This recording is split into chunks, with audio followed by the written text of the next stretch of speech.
Meus irmãos, hoje eu gostaria de falar um pouco com vocês a respeito do que a palavra de Deus nos diz sobre a justiça de Deus. E para isso eu queria convidá-los a abrirem no Salmo de número 9, o Salmo 9 do livro dos Salmos.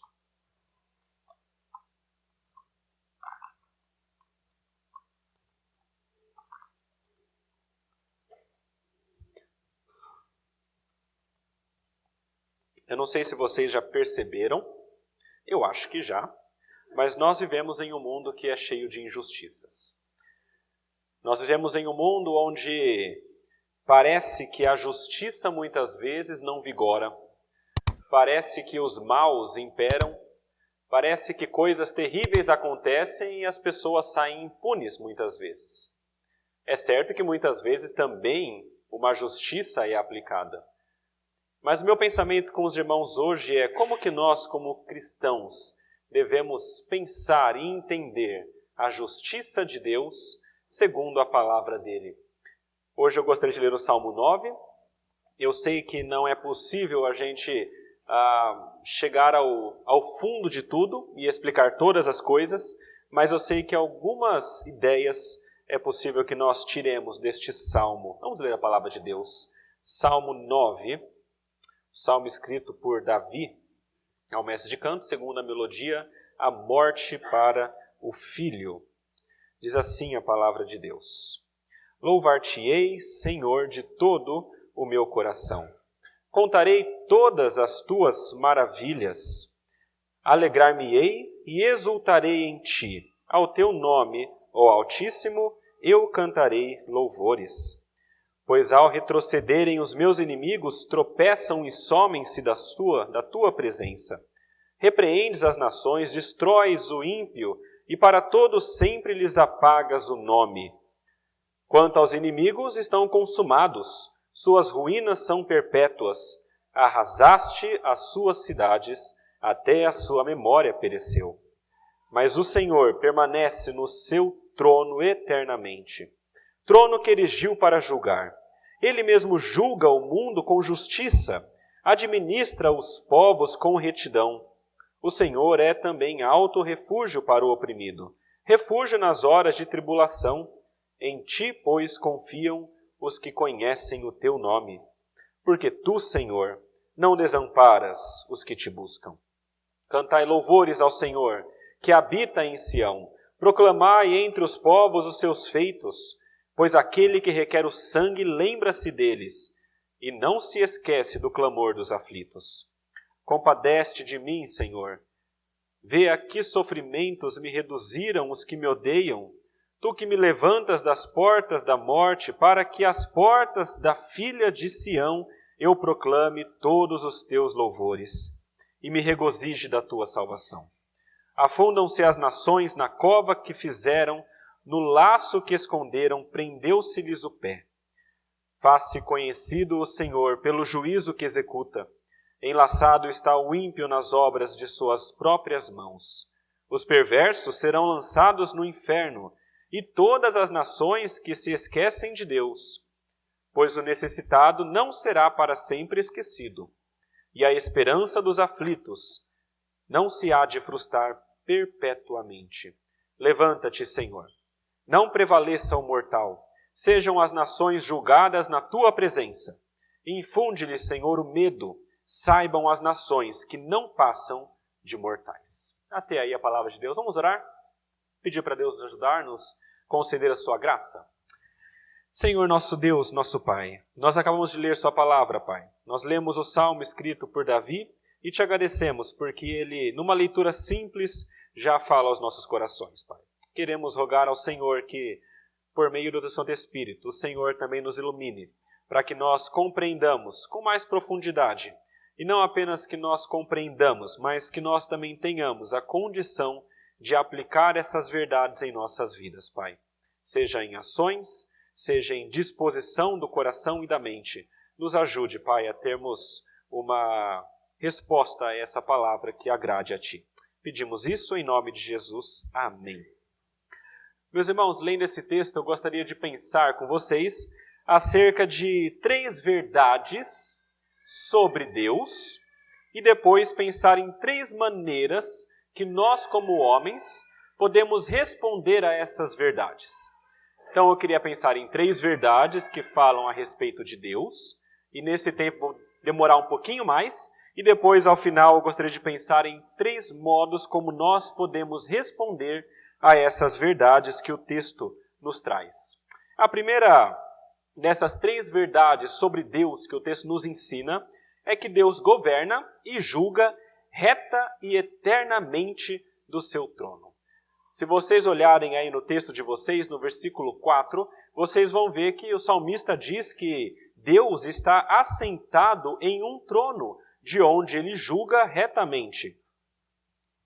E quando eu começo a pensar nisso, a primeira coisa que me vem à cabeça é o fato de que Deus governa. É o fato de que Deus tem poder sobre tudo e sobre todas as coisas. E como eu disse, meus irmãos, neste mundo que nós vivemos, às vezes, quando a gente olha para as coisas que estão acontecendo, a gente pensa que as coisas estão caóticas. Parece que, às vezes, não tem um governo, não tem um controle, parece que está tudo correndo solto. Muitas vezes, quando nós olhamos a situação do mundo, isso pode, por conta de nossa visão humana, trazer alguma dúvida. Será que há de fato um governo? Será que há de fato um controle acima de todas as coisas? E meus irmãos, eu digo que sim.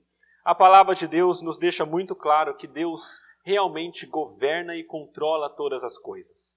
Nada está solto, nada é caótico. Bom, pelo menos às vistas de Deus. Nós, como somos humanos e somos caídos e pequenos, talvez nós não consigamos reconhecer a mão de Deus trabalhando. Tem um cântico que eu gosto muito, e na verdade ele é baseado em uma poesia.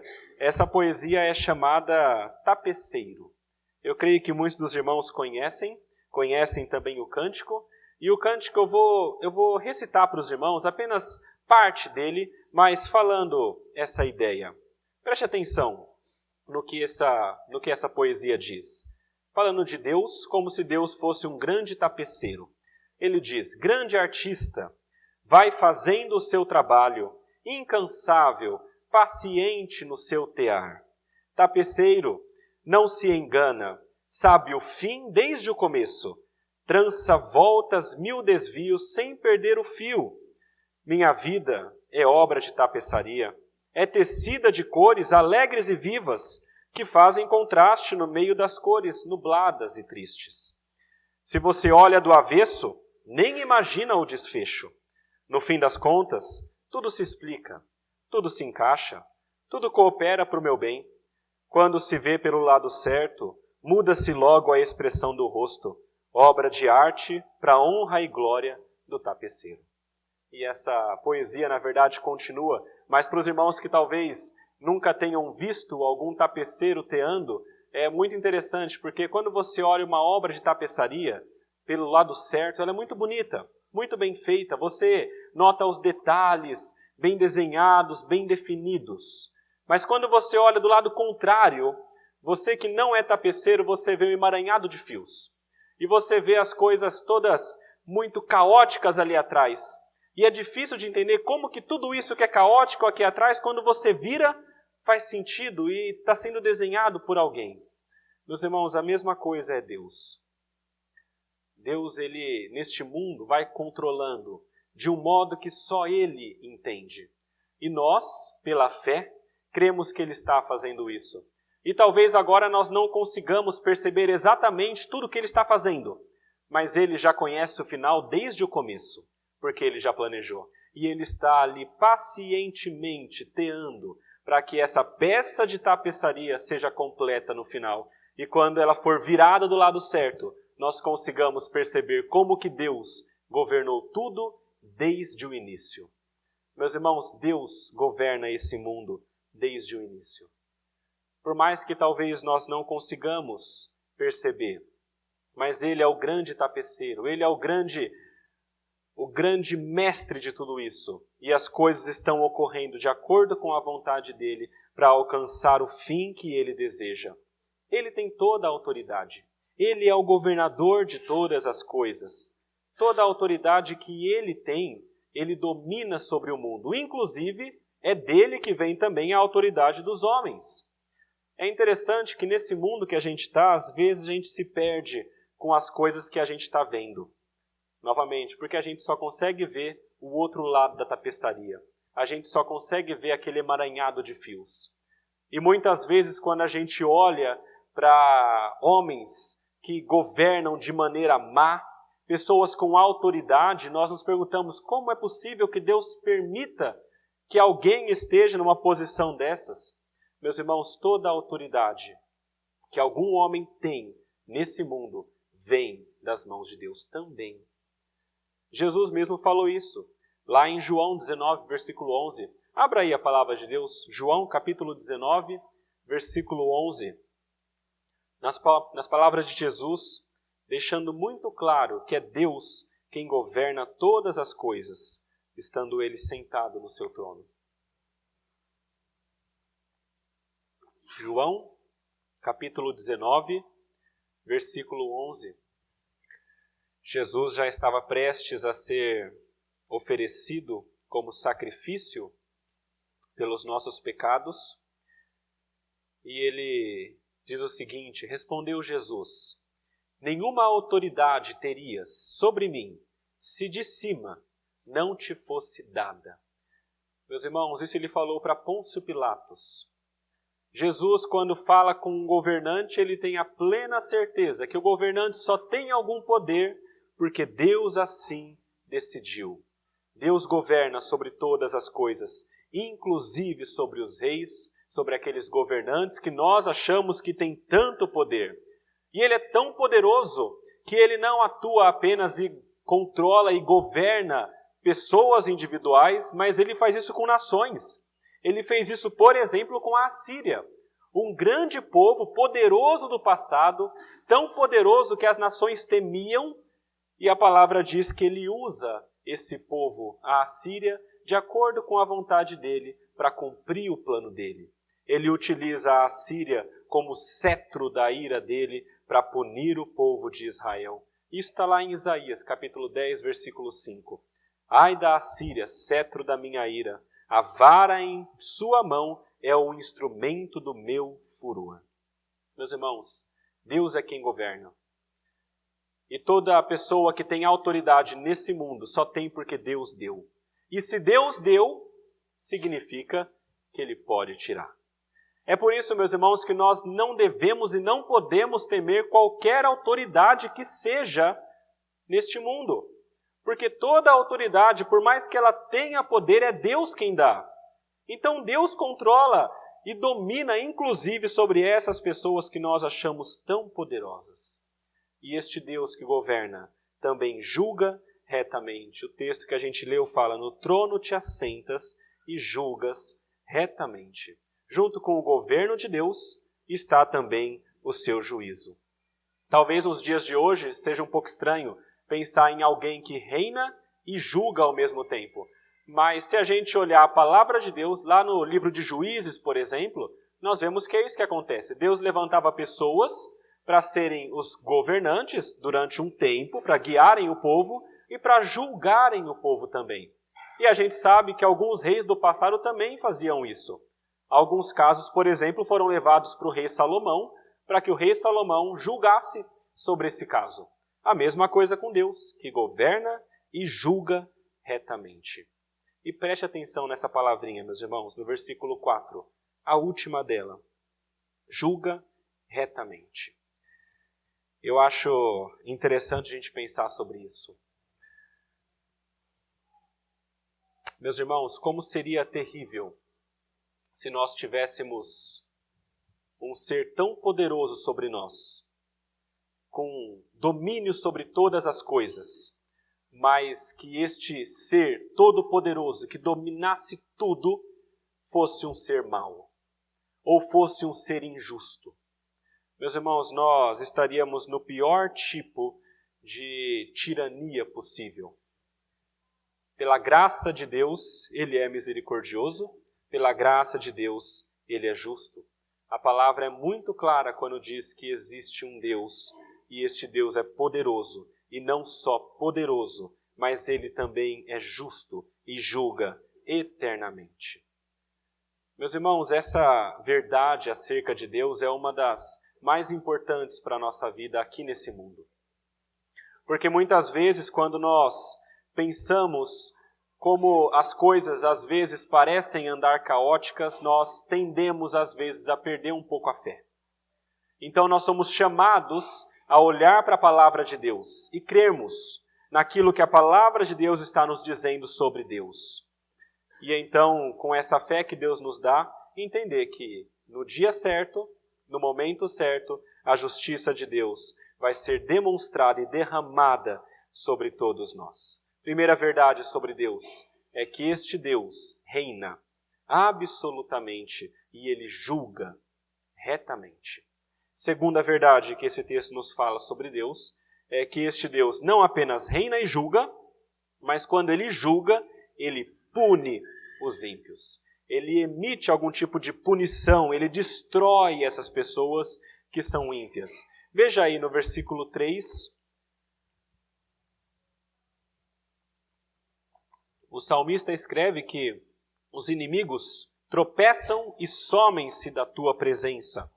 No versículo 5, no versículo 6, fala também sobre Deus destruindo o ímpio e os inimigos que estão sendo consumados e as suas ruínas que são perpétuas, eternas, para sempre. E no versículo 15 ainda o salmista fala que as nações são afundadas na cova que elas mesmas fizeram. Meus irmãos, Deus é o justo juiz e é aquele que pune de acordo com as suas leis. Nós sabemos que Deus, quando criou o mundo, e eu já falei isso, eu creio que no sermão passado, mas Ele, quando cria o mundo, Ele cria uma série de leis que governam este mundo. E essas leis todas devem ser obedecidas. E a verdade é que quando nós não obedecemos às leis que o próprio Deus, o legislador, criou, então nós estamos caindo naquilo que nós chamamos de pecado. E todo o pecado, de acordo com a palavra de Deus, é passível de punição. Jesus mesmo disse que aquele que falasse tolo, ou aquele que se irasse contra seu irmão, esse já seria passível de julgamento e de punição, de fogo do inferno. E a mesma coisa aqui, todo aquele que é ímpio, que comete pecados, que é contra a lei de Deus, este pode e será punido. Muitas vezes nós não nos atentamos para essa verdade. Eu creio que a questão da justiça de Deus e da punição de Deus é uma daquelas verdades que nós tentamos deixar de lado. É uma daquelas verdades que nós tentamos diminuir, porque a nossa vontade, o nosso desejo é termos uma vida sem alguém governando sobre nós. É termos uma vida onde nós podemos fazer o que nós quisermos, sem algum tipo de punição, sem algum tipo de lei governando sobre nós. Então, muitas vezes, nós esquecemos dessas verdades bíblicas. Eu conheço muita gente que não se atenta para a justiça de Deus e para a punição, e a desculpa, muitas vezes, é a seguinte: ora, mas Deus não vai punir, Deus não vai se irar, porque Deus é amor. João falou, e se Deus é amor, ora, como que Ele vai, então, punir alguém que Ele ama? Meus irmãos, justamente porque Ele ama, muitas vezes Ele pune, para que nós sejamos colocados no caminho certo, mas a verdade é que o amor de Deus não está sozinho. Juntamente com o amor de Deus está também a justiça de Deus. Não é porque Deus ama que Ele vai simplesmente se esquecer da sua justiça. A justiça de Deus vai ser cumprida e a punição de Deus vai ser cumprida. Assim como foi no Antigo Testamento, também é no Novo.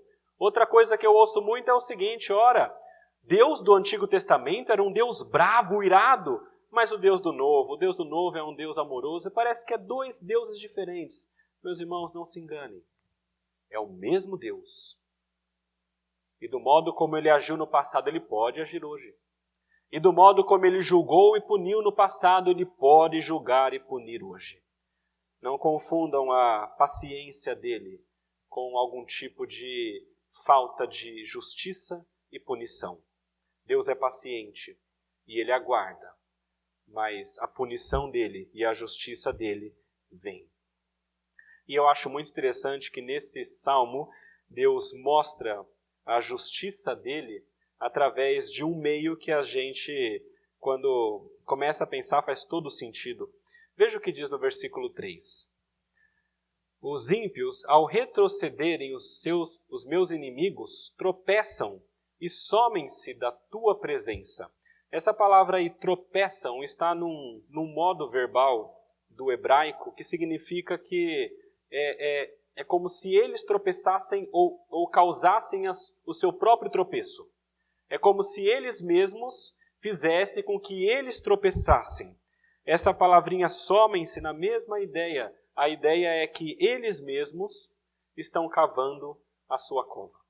A ideia é que as pessoas que estão contra Deus, os ímpios, com as suas ações, estão caindo na sua própria armadilha. Veja o versículo 15. A mesma coisa. Diz assim: afundam-se as nações na cova que fizeram, no laço que esconderam. Prendeu-se-lhes o pé. Então eles fizeram uma cova, eles fizeram um laço e esconderam, e eles mesmos caíram na armadilha. Faça conhecido o Senhor pelo juízo que executa.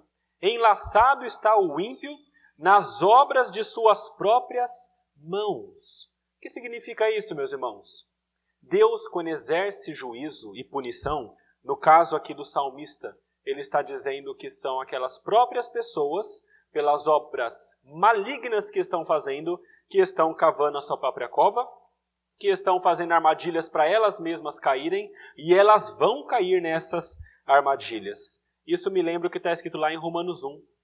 Abra a palavra de Deus aí em Romanos 1. Tem um texto que é muito específico para esse assunto. Romanos 1, dos versículos 18 até o 32, Paulo mostra para a gente que as pessoas, quando negam a Deus e se esquecem de Deus, elas são deixadas por Deus para a sua própria maldade fazer com que elas sejam destruídas. Eu queria ler o versículo 24 e o 25 com vocês. Romanos 1, versículo 24 e 25. Essas pessoas, por se esquecerem de Deus, por idolatrarem outros deuses, a palavra diz que Deus entregou tais homens à imundícia, pelas concupiscências de seu próprio coração, para desonrarem o seu corpo entre si, pois eles mudaram a verdade de Deus em mentira, adorando e servindo a criatura em lugar do Criador, o qual é bendito eternamente. Amém. A ideia de Paulo aqui, e o que o salmista falou lá no começo, é que as pessoas, quando são malignas, se esquecem de Deus e adoram outros deuses ou não seguem a vontade de Deus, Deus, então, como punição, ele nem precisa pesar a mão. A única coisa que ele faz é tirar a graça. Meus irmãos, nós somos tão maus. A nossa natureza é tão maligna que Deus não precisa nem fazer esforço para que a gente se puna, para que a gente se autodestrua. O nosso próprio pecado dá conta de fazer isso. Basta que Deus retire a sua mão de graça de nossas vidas e nos impeça de fazer coisas terríveis, e nós faremos. E eu não quero discutir com você, mas eu creio que cada um de nós sabe, no fundo do seu coração, da sua mente, da sua alma, o quão pecador é e o quão pecador poderia ser. Todos nós sabemos o nosso potencial de fazer coisas terríveis. E Deus usa a maldade do próprio homem, muitas vezes, para executar a sua justiça. No versículo 16 está escrito: faça conhecido o Senhor pelo juízo que executa. Apesar de sermos nós mesmos que, muitas vezes, quando cometemos pecados, somos enlaçados pelo nosso pecado, ainda assim é Deus que faz isso. Porque Ele é o governador de todas as coisas e Ele é o justo juiz. E, meus irmãos, quando eu leio esse salmo, eu vejo a justiça de Deus e o governo dele, eu vejo que Deus não é um Deus de brincadeira. A palavra diz que é uma coisa terrível cair nas mãos do Deus vivo. A palavra nos fala que Deus é um Deus de justiça e a punição dele não é leve. Veja o que diz no versículo 6. Os inimigos estão consumados, suas ruínas são perpétuas, para sempre. Arrasaste as suas cidades, até a sua memória pereceu. No versículo 17, mais um pouquinho para frente, os perversos serão lançados no inferno, e todas as nações que se esquecem de Deus. Meus irmãos, a punição para os ímpios daquele tempo de Davi é muito dura. Não é algo pequeno, não é apenas ficar preso um pouquinho, não é apenas um sofrimentinho, mas pelo que o texto diz, são pessoas que são destruídas. São cidades inteiras que são destruídas para sempre, dado o tamanho do poder da punição de Deus. E eles são punidos de tal forma que ninguém mais se lembrará deles. E a palavra diz que essas pessoas são lançadas no inferno. A palavra inferno aqui, meus irmãos, é Sheol, que pode significar o submundo ou o local dos mortos. No texto eu creio que fala a respeito da morte simplesmente. Então as pessoas elas morreriam, as que estavam contra Davi, que estavam do lado de Deus. Mas quando a gente expande um pouquinho isso para o que toda a palavra de Deus diz, a palavra de Deus nos deixa muito claro que a morte pode ser muito mais do que a morte física. A morte pode se tratar de fato do inferno, daquele local onde a nossa alma é lançada quando nós não estamos com Deus. Mateus capítulo 10, versículo 28, Jesus fala o seguinte: não temais os que matam o corpo e não podem matar a alma. Temei antes aquele que pode fazer perecer no inferno tanto a alma como o corpo. Meus irmãos, a punição de Deus é algo seríssimo. Nesse texto do salmista, era algo físico. Eles eram destruídos e morriam, e não fala muito sobre a alma deles. Mas quando nós pensamos na Bíblia como um todo, a palavra deixa muito claro que o salário do pecado é a morte. E a morte aqui é a morte eterna. Deus é um Deus justo e é um Deus que pune. E Ele faz tudo isso para que homens não se exaltem. Versículo 19, veja o que está escrito. Levanta-te, Senhor, não prevaleça um mortal. Sejam as nações julgadas na tua presença. Infunde-lhe, Senhor, o medo. Saibam as nações que não passam de mortais.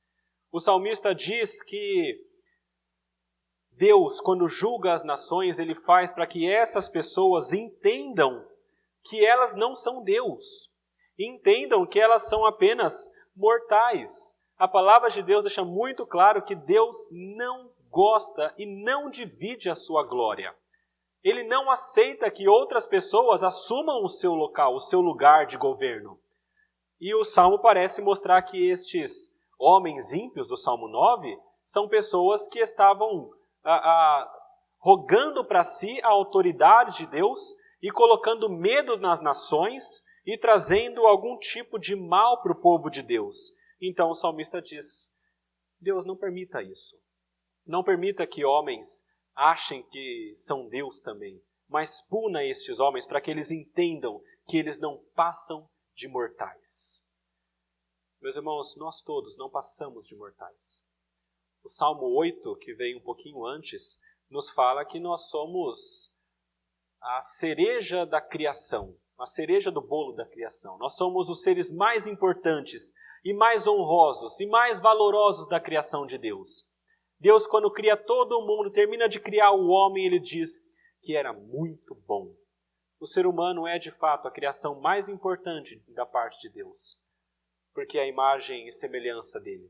Mas isso não significa que o homem é igual a Deus.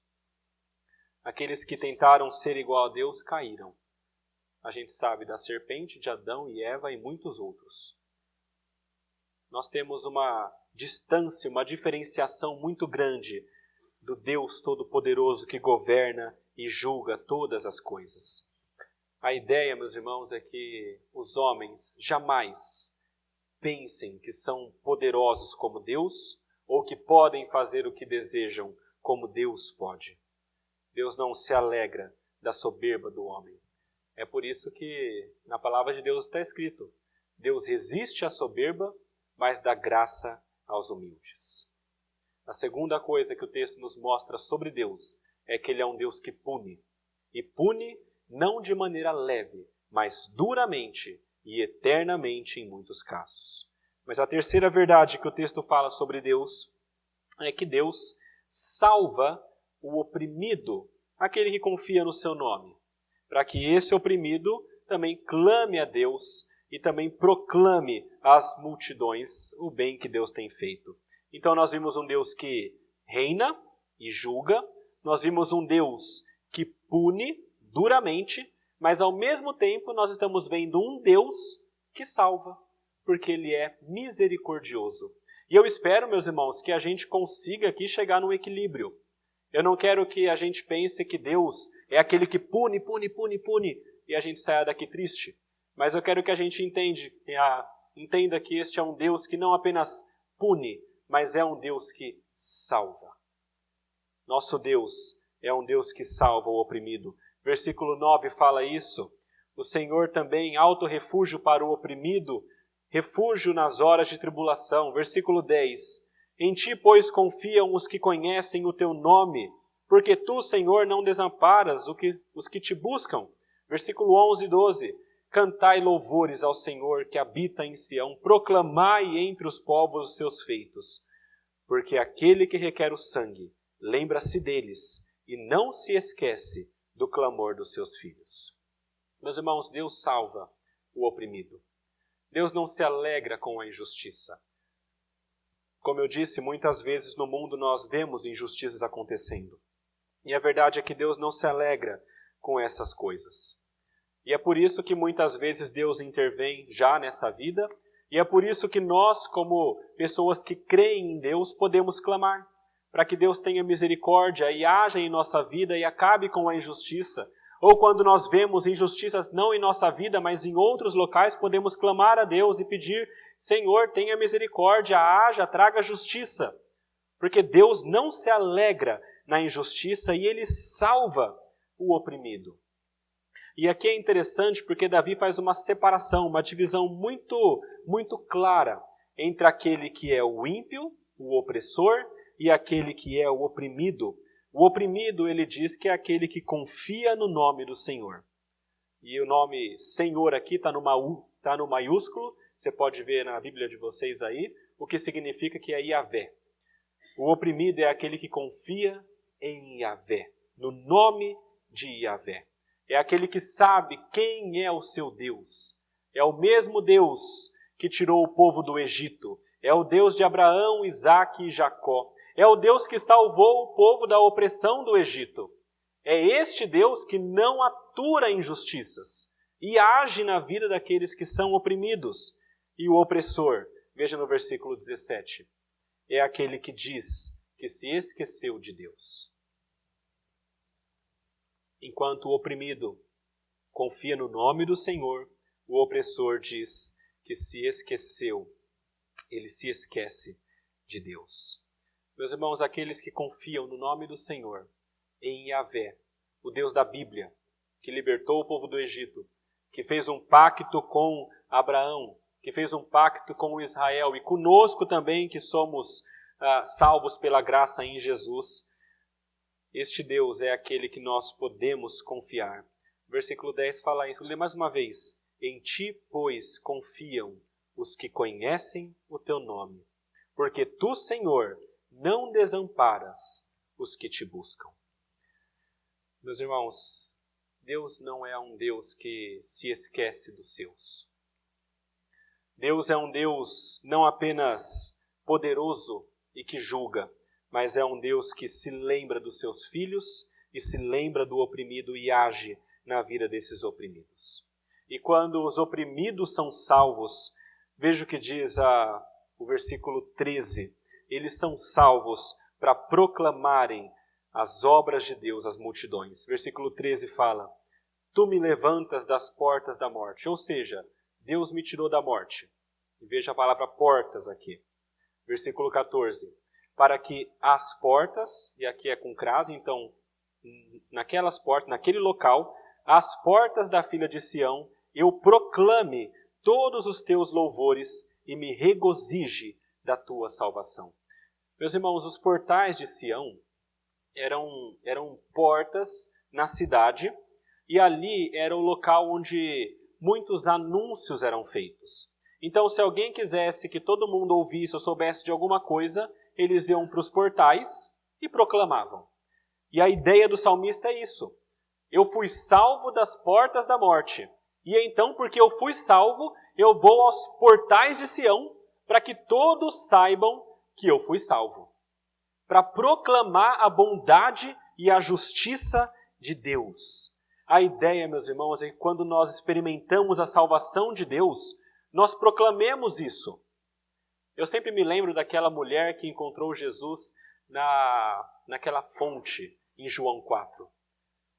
A mulher samaritana se encontra com Jesus, começa a conversar com Jesus, não sabe quem ele é ainda, e então Jesus começa a se apresentar e se revelar e diz que ele tem uma água que pode salvá-la, e que pode também supri-la em todas as suas necessidades. E então ela começa a perceber que este homem é diferente, e ele começa a falar sobre a vida dela e diz que ela teve vários maridos e conhece os detalhes. E quando ela começa a ouvir, ela entende, eu vejo que o Senhor é um profeta. Eu estou vendo que o Senhor tem alguma coisa de diferente. E então Jesus, depois de um pouco de conversa, diz, de fato, eu sou. E ela entende que ele é o Messias. Mas o ponto interessante desse texto de João 4, depois vocês podem ler em casa, é que quando ela percebe que ele é Jesus, o Messias, o Salvador do mundo, ela deixa o cântaro e sai correndo. E vai até a sua cidade dizer, eu encontrei o Salvador do mundo.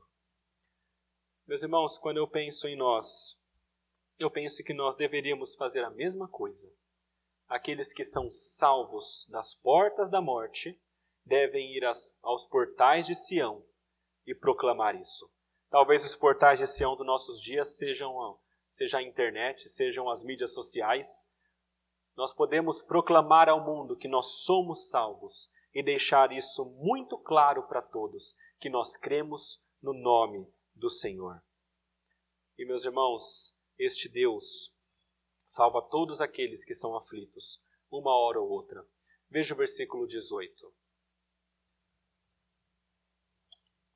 Diz assim, o necessitado não será para sempre esquecido, e a esperança dos aflitos não há de se frustrar perpetuamente. Meus irmãos, como eu disse, muitas vezes nesse mundo, nós achamos que as coisas estão descontroladas. E quando nós lemos um texto assim, a gente começa a pensar, ok, o texto está falando que Deus salva o oprimido, mas parece que eu estou sendo oprimido há muito tempo e Deus não está salvando. E parece que eu conheço muita gente que está sendo oprimida e Deus não está fazendo nada. Meus irmãos, nós não podemos esperar que em um mundo de pecados, a justiça de Deus seja plena. E não é aqui que ela vai ser plena. Não tem como a gente ter essa expectativa. Por mais que, por exemplo, imagine que o Brasil, então, seja tomado por uma onda do cristianismo e todos se convertam e homens convertidos cheguem ao governo em todas as áreas do país e a justiça pareça imperar. Ótimo! Eu pergunto, e os outros países? Em um local pode ser que até a justiça se eleve, mas em outros tantos ela desaparece. E isso porque nós estamos em um mundo caído. O mundo jaz no maligno. Enquanto nós estivermos aqui, haverá dores e haverá injustiças. Agora, esse versículo 18 fala muito para mim quando diz que o necessitado não será para sempre esquecido. É possível que durante algum tempo ele seja esquecido, entre aspas. É possível que durante algum tempo ele seja injustiçado, ele sofra com a aflição do mundo. Mas no tempo certo, ele será exaltado. E eu digo isso, meus irmãos, com base no que a palavra toda nos diz. Toda a Bíblia aponta não apenas para uma vida aqui de aflições, mas para uma vida muito melhor em outro tempo, quando nós formos ressuscitados por Deus. Na verdade, essa é a esperança de todo cristão. Nós temos alguns textos que falam sobre a vida difícil aqui. Jesus fala, no mundo passais por aflições, mas tem de bom ânimo. Eu venci o mundo. Tiago fala para a gente ter o motivo de grande alegria nós passarmos por várias provações. E depois diz que quando nós perseveramos, nós receberemos a coroa da vida. Apocalipse 2, versículo 10, está escrito o seguinte: não temas as coisas que tens de sofrer. Eis que o diabo está para lançar em prisão alguns dentre vós, para ser dispostos à prova. E tereis tribulação de 10 dias. Sê fiel até a morte, e dar-te-ei a coroa da vida. Meus irmãos, por mais que nós passemos por aflições e injustiças neste mundo, a palavra nos mostra claramente que aqueles que são de Deus serão em outra vida exaltados.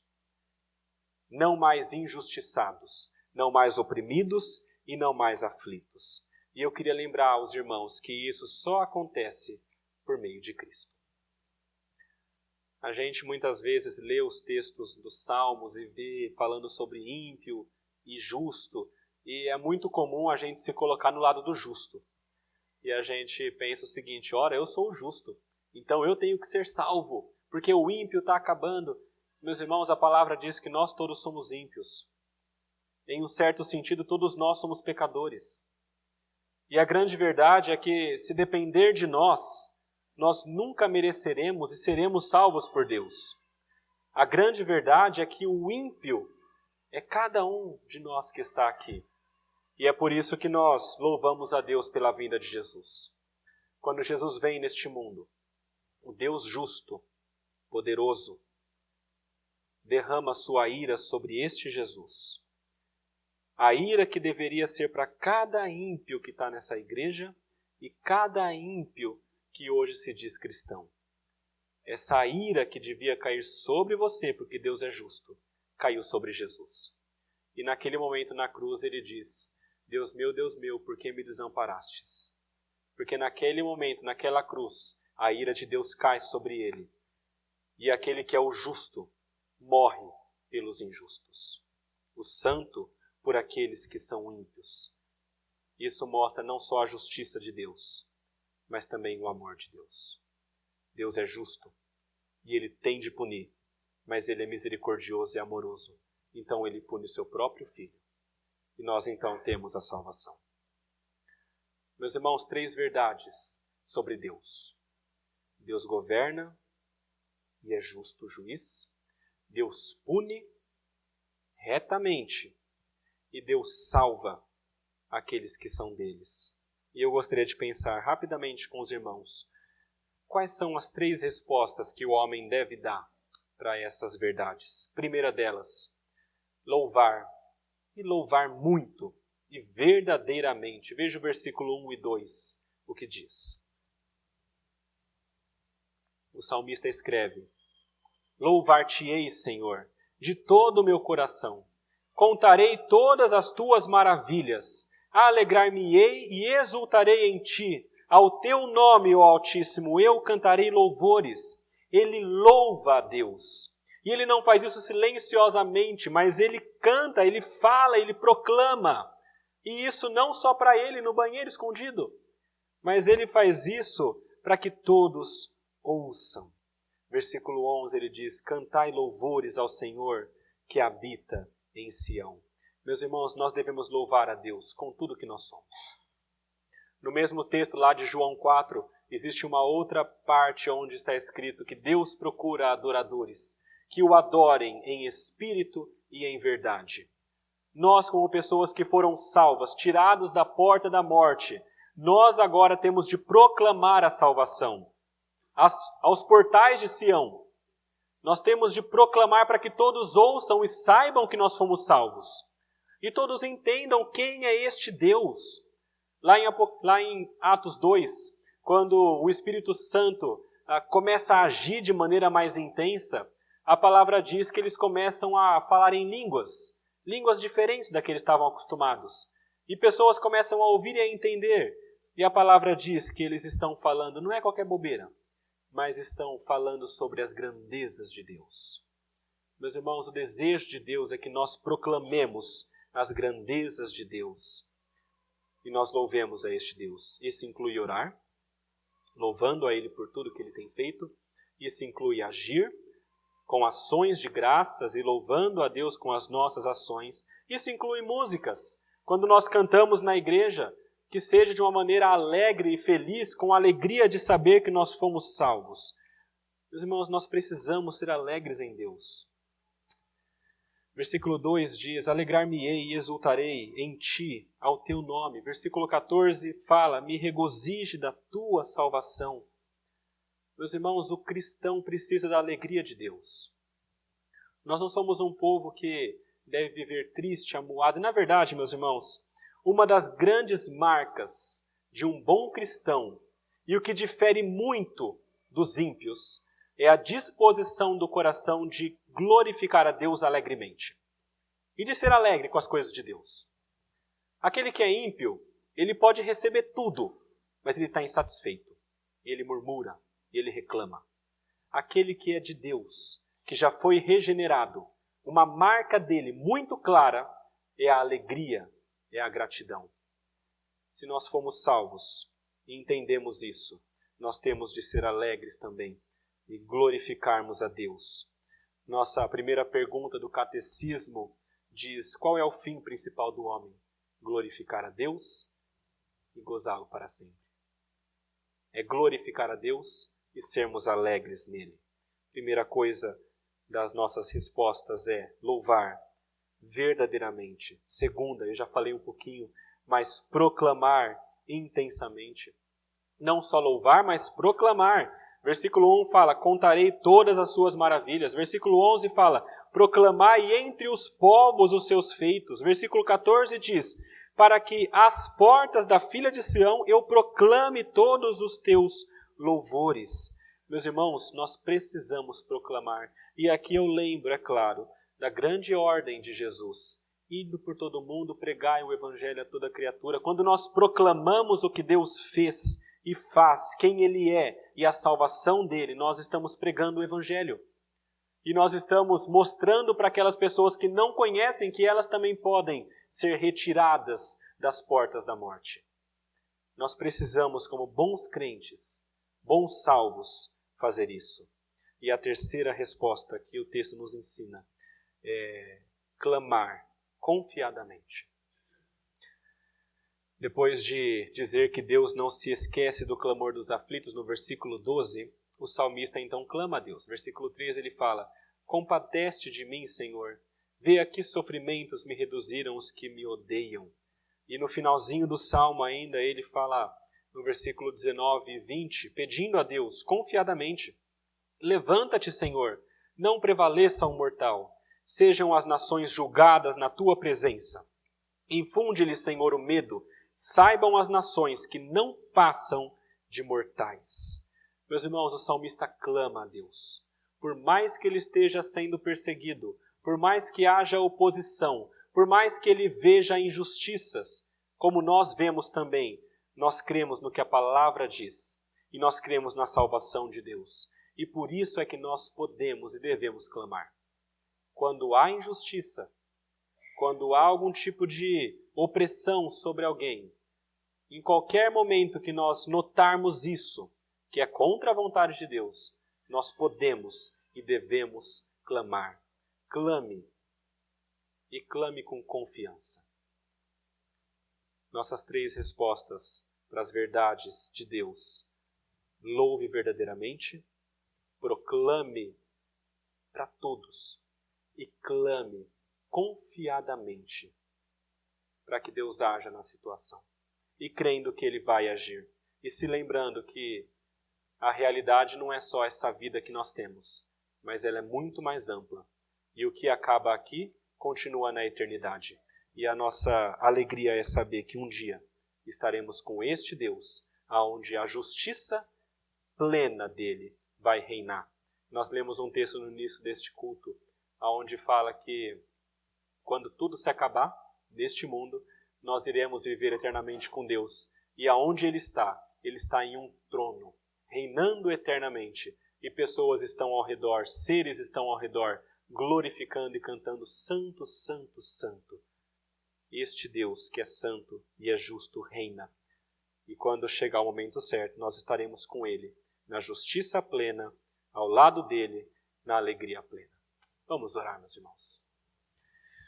Senhor nosso Deus, nosso Pai, como é bom nós lermos a Sua palavra, que é tão profunda, que nos mostra verdades difíceis como a punição, como a ira, mas que são verdades. Mas também nos mostra verdades tão boas de ouvir, que é o fato de que o Senhor ama os seus filhos e o fato de que o Senhor salva o oprimido. Deus, nós queremos clamar ao Senhor, que o Senhor haja onde quer que exista aflição, onde quer que exista injustiça. E queremos clamar, Pai, para que o Senhor nos ajude a sermos verdadeiramente crentes e fiéis, a ponto de não apenas reconhecermos o Teu nome e sermos salvos, mas que nós possamos glorificar ao Senhor, proclamar o Senhor e clamar a Ti, Pai. Dá-nos a graça de sermos filhos que são gratos ao Senhor por todas as coisas que o Senhor tem feito. Age, Pai, no meio do Teu povo, age em nós, muda nosso coração. Nós pedimos isso, crendo no Senhor, na Sua graça e no Seu amor, em nome de Jesus. Amém.